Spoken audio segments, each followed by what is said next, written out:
नमस्कार, मैं हूं आपके साथ पराग गुप्ता। आप देख रहे हैं इंडिया न्यूज मध्य प्रदेश छत्तीसगढ़ और वक्त हो गया है बड़ी बहस छत्तीसगढ़ का। आज बात करेंगे बीजेपी कांग्रेस के मिशन 2023 की। छत्तीसगढ़ में इस साल जनता को अगले 5 साल के लिए अपना रहनुमा चुनना है।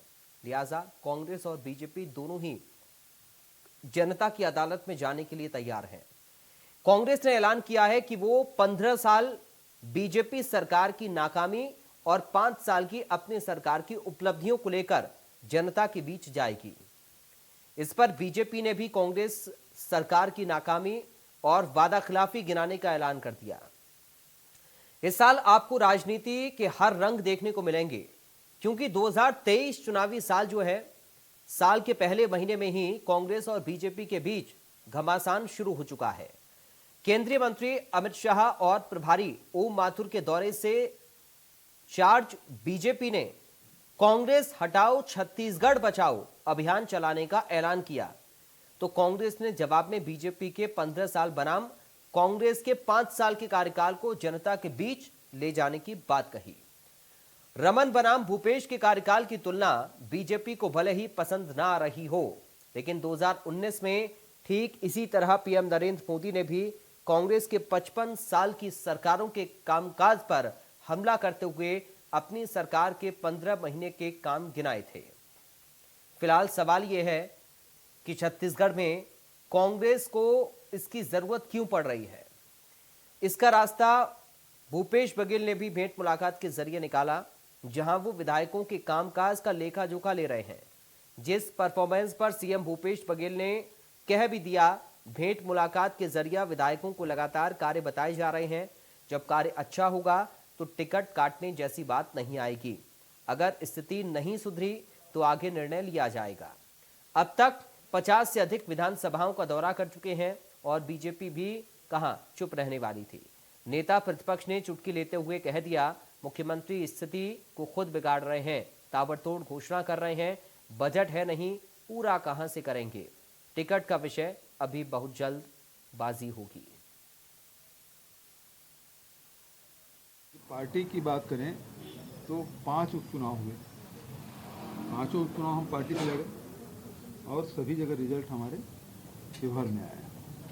बीच में आप टेस्ट तो यही होगा, लिटमस टेस्ट तो यही है कि नगरीय निकाय चुनाव क्या रिजल्ट रहा, उपचुनाव में रिजल्ट क्या रहा। तो ये सारे चुनाव हम जीते हैं। तो जहाँ तक कि कैंडिडेट की बात है, कैंडिडेट अभी तो हम ये वाला कार्यक्रम चल रहा है, भेंट मुलाकात कार्यक्रम, और लगातार जो विधायक हैं उनको बता भी रहे हैं कि आपको ये काम और करना है अपने क्षेत्र में। तो स्थिति सुधरेगी तो टिकट किसी क्यों काटेंगे, जिसकी नहीं सुधरी तो फिर पार्टी तय करेगी। हम सब लोग इलेक्शन मूड में हैं, चुनावी मूड में हैं, तो इसलिए नीचे तक कैसे संगठन को और अधिक मजबूत करें, संगठन को हम कैसे और गति दें, सक्रिय बनाएं, गतिशीलता में और तेजी आए, इन सारे विषयों पर आदरणीय ओम माथुर जी ने हम सबका मार्गदर्शन किया। 50 से अधिक मान लीजिए उन्होंने विधानसभाओं का दौरा किया है। घोषणाएं कितनी की, वो तो स्थिति को खुद ही बिगाड़ रहे हैं। पूरे प्रदेश की ताबड़तोड़ घोषणा कर रहे हैं, बजट है नहीं, पूरा कहां से करेंगे। कितने हजार घोषणा की है माननीय मुख्यमंत्री जी ने इस 50 विधानसभा क्षेत्रों में, कुछ बताएंगे। और अगर घोषणा पूरा नहीं हुआ इस 9-10 महीने में, तो स्थिति को तो खुद भूपेश बघेल जी बिगाड़ रहे हैं। यदि पार्टी सभा के चुनाव होने वाले हैं, परफॉर्मेंस पर मुख्यमंत्री नजर रख रहे हैं। इसमें कांग्रेस और बीजेपी की सीधी टक्कर होगी। कांग्रेस के पास 90 में से 71 विधायक हैं। कांग्रेस के लिए यही सबसे बड़ी चुनौती भी है। कांग्रेस क्या सभी विधायकों को फिर से भरोसा जताएगी या फिर नए चेहरों पर दांव खेलेगी? इस पर मुख्यमंत्री भूपेश बघेल ने बड़ा बयान दे दिया है। उन्होंने कहा, 5 उपचुनाव हुए, सभी जगह रिजल्ट हमारे पक्ष में आया है। टेस्ट तो यही होगा, निकाय चुनाव, ये सारे चुनाव हम जीते हैं। लगातार विधायकों को बता रहे हैं ये और करना है। आपके क्षेत्र में अगर स्थिति सुधरेगी तो टिकट किसी का क्यों काटेंगे, जिसकी नहीं सुधरी उस पर भी विचार होगा। तो परफॉर्मेंस कुल मिलाकर विधायकों की देखी जाएगी। दो खास मेहमान इस वक्त हमारे साथ जुड़ गए हैं, सीधा आपका परिचय करा दें। बीजेपी से विधायक हैं पिंकी शिवराज। पिंकी शिवराज जी, आपका स्वागत है। कांग्रेस पार्टी से नेता हैं सुरेंद्र वर्मा। सुरेंद्र वर्मा जी, आपका स्वागत है। सबसे पहले सुरेंद्र वर्मा जी, शुरुआत में आपके साथ ही कर रहा हूं। कांग्रेस पार्टी कह रही है कि हम अपने 5 साल के कार्यकाल और बीजेपी के 15 साल की नाकामियों को जनता को बताएंगे। जब 5 साल में बेहतर किया तो 15 साल की नाकामी बताने की जरूरत क्या आन पड़ी? पराग जी, किसी भी सरकार के कामकाज की समीक्षा हम कैसे करेंगे? या तो पूर्ववर्ती सरकार के काम से, या सीमावर्ती राज्यों में जो सरकारें चल रही हैं उनसे।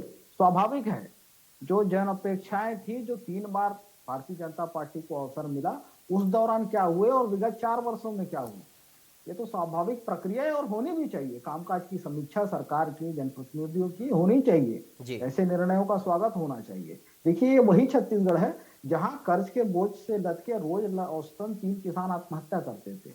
2003 में वादा था 300 रुपए बोनस का, चुनावी साल को छोड़ के कभी नहीं दिए। और हमने तो वादा किया था 2500 रुपए समर्थन मूल्य का। आज तमाम अड़ंगेबाजी के बावजूद राजीव गांधी किसान न्याय योजना की राशि को जोड़ दे तो 2640 और 2660।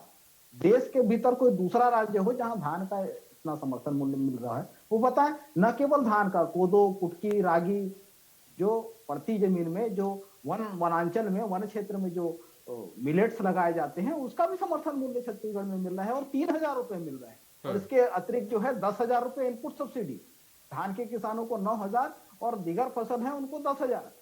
तो ये केवल छत्तीसगढ़ में हो रहा है। भारतीय जनता पार्टी को इससे पीड़ा क्यों होनी चाहिए? जब अवसर मिला था तब ये वादा खिलाफी किए, और जब सरकार वादे पूरे कर रही है तो ये तो चर्चा करे ना।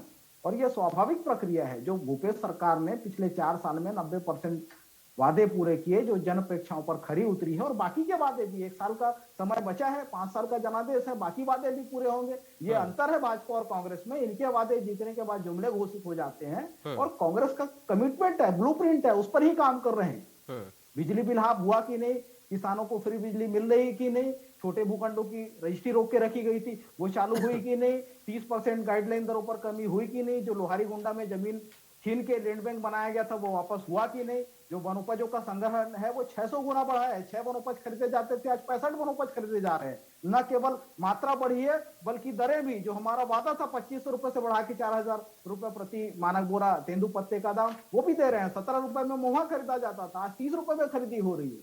तो तमाम जो है, चाहे आर्थिक, सामाजिक या आम जनता के जो सामाजिक प्रकृति के साथ में, पराग जी, उनके जो सांस्कृतिक वैभव है, छत्तीसगढ़ की संपन्न विरासत है, यहाँ के खान पान, बोली, भाषा, तीज त्योहार, तमाम चीजों का सरकारी आयोजन हो रहे हैं। आदिवासी क्षेत्रों में घोटुल और देवगुड़ी का सांस्कृतिक महोत्सव सरकार के द्वारा मनाया जा रहा है। तो ये चीजें तो है ना, जो जिसके लिए हमने संघर्ष किया, हमारे पुरखों ने संघर्ष किया, तो ये होनी चाहिए। और यही अंतर है भाजपा और कांग्रेस के सत्ता।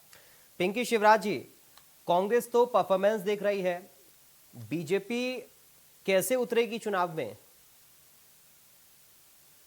देखिए, जिस प्रकार से छत्तीसगढ़ प्रदेश में कांग्रेस की स्थिति है, किसी से छिपी नहीं है, कहने की आवश्यकता नहीं है। आज जिस हिसाब से कांग्रेस के नेता एक दूसरे की सुनने को तैयार नहीं है, भूपेश बघेल जी का अलग हिटलर सा ही रवैया चल रहा है। टीएस बाबा ने जिस प्रकार से 8 लाख प्रधानमंत्री आवास स्वीकृत न होने की वजह से इस्तीफा दिया है, ये भी काफी बड़ा मुद्दा है। और टीएस बाबा की और भूपेश बघेल जी की जितनी बनती है और एक दूसरे से कितना तालमेल बना के रखे हैं, ये बात किसी से छिपी नहीं है।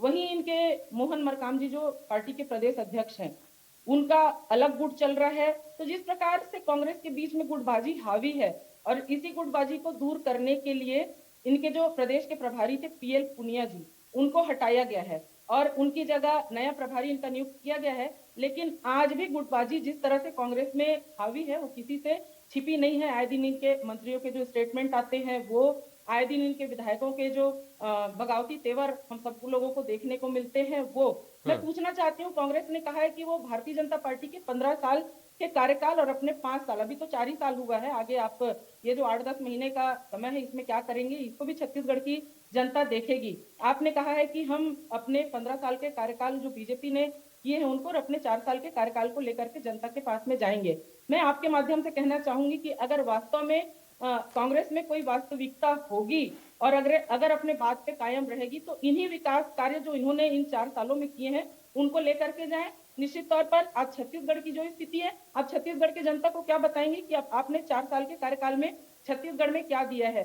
जिस हिसाब से छत्तीसगढ़ में आज अपराध हुए हैं, जिस प्रकार से महिलाओं के साथ में दुर्व्यवहार किया जा रहा है, महिलाओं के साथ में बलात्कार की घटनाएं जो घट रही है, महिला सुरक्षा को लेकर के, इन बातों को लेकर के आप छत्तीसगढ़ की जनता के पास चुनाव में जाएंगे या आपने जो चुनाव के समय घोषणा पत्र जारी किया था आप उन बातों को लेकर के जाएंगे। आप क्या कहेंगे, हमने शराबबंदी की बात कही थी, हम शराबबंदी तो पूरी किए नहीं, हमने घर घर में शराब परोसने का काम किया है। क्या आप इन बातों को लेकर के जनता के पास में जाएंगे या आप जो आवाज देने की बात आपने कही थी, आपने उसमें क्राइटेरिया नहीं लिखा था, आपने लिखा था, आपके घोषणा पत्र को आप अच्छे से देखिएगा, कांग्रेस ने लिखा था कि जो गरीब तबके के लोग हैं उनको आवाज देने का काम अगर हमारी सरकार आएगी तो हम करेंगे। आप गरीब लोगों को आवाज देने की बात तो छोड़ दीजिए, आप जो प्रधानमंत्री आवास योजना है ऐसे लोगों को भी इस योजना से आप वंचित करने का काम आपने किया है। क्या आप इन बातों को लेकर के जाएंगे? मैं आपसे पूछना चाहती हूँ, आप कह रहे थे कि आज छत्तीसगढ़ के लोगों को भारतीय जनता पार्टी ने कर्जे में डुबोया है। जिस समय 2003 में भारतीय जनता पार्टी की सरकार बनी, हमारे छत्तीसगढ़ का बजट था लगभग 9,270 करोड़ रुपए, ये 2003 में बजट था और हमने 2018 में इसको लगभग 83,180 करोड़ तक में ला करके छत्तीसगढ़ में विकास का काम हमने किया है।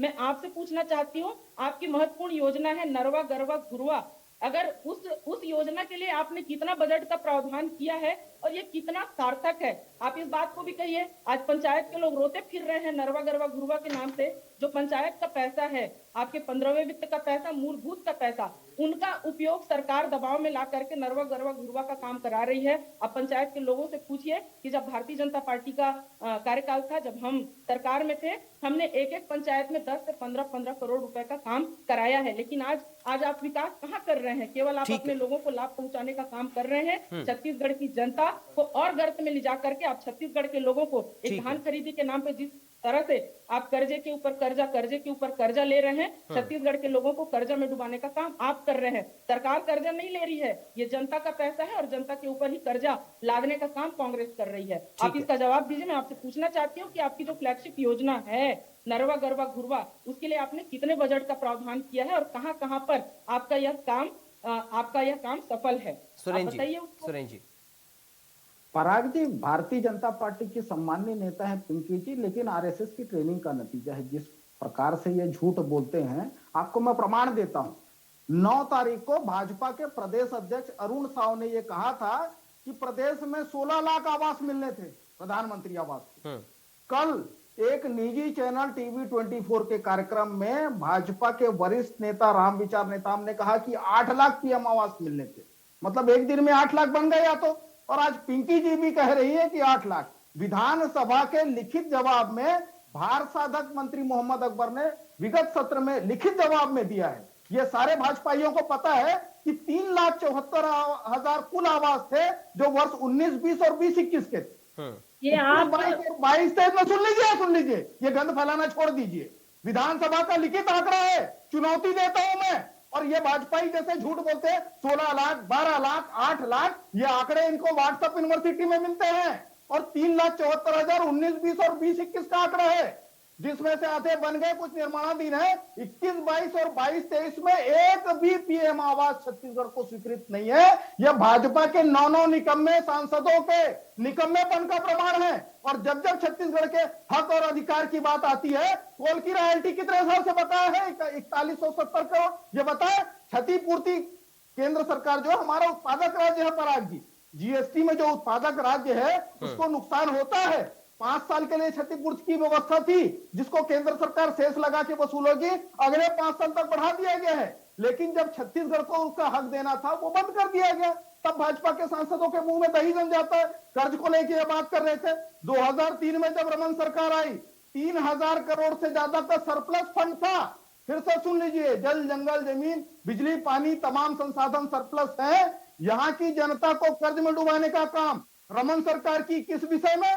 एक एक मंजिल के बिल्डिंग में, दो दो मंजिल के बिल्डिंग में 4-4 लिफ्ट लगाए, अधिकारियों के घरों में स्विमिंग पूल बनाए, और घटिया एक्सप्रेसवे जो उद्घाटन से पहले जर्जर हो गया था, जो स्काई वॉक जिसकी उपयोगिता नहीं है, जो मोबाइल बांटने की योजना कमीशन खोरी के लालच में जिसकी कोई उपयोगिता जनता के लिए नहीं थी, 45,000 करोड़ के कर्ज में इन्होंने डाला। हमने कर्जा लिया है, यदि केंद्र सरकार जो रोके गए 55,000 करोड़ का भुगतान कर दे तो आज कर्जा चुक जाए। चलिए, और हमने कर्जा लिया है जी, किसानों की कर्जा माफी के लिए, ये अंतर ठीक है। है। मोदी सरकार अपने पूंजीपति ठीक है, जीएसटी को लेकर हमेशा से 11,000 करोड़ का कर्जा माफी किया ठीक है। किसानों को देने के लिए, ठीक है। और ये 1.5 लाख करोड़ का टैक्स राहत कारपोरेट को हर साल देती है, तो इनके फोकस में पूंजीवाद है, चंद पूंजीपति मित्रों की का मुनाफा है। ठीक है, पिंकी शिवराज जी, ये जीएसटी। आदरणीय वर्मा जी, आपसे कहना चाहूंगी, मेरी ट्रेनिंग तो छोड़ दीजिए, हम मैं तो लोग चुनौती दे रहा हूँ विधानसभा हमारी में 3 लाख ट्रेनिंग कहाँ से हो रही है, आप उसको 3 लाख छोड़िए। 74,000 आपको माफी कहाँ से मांगेंगे?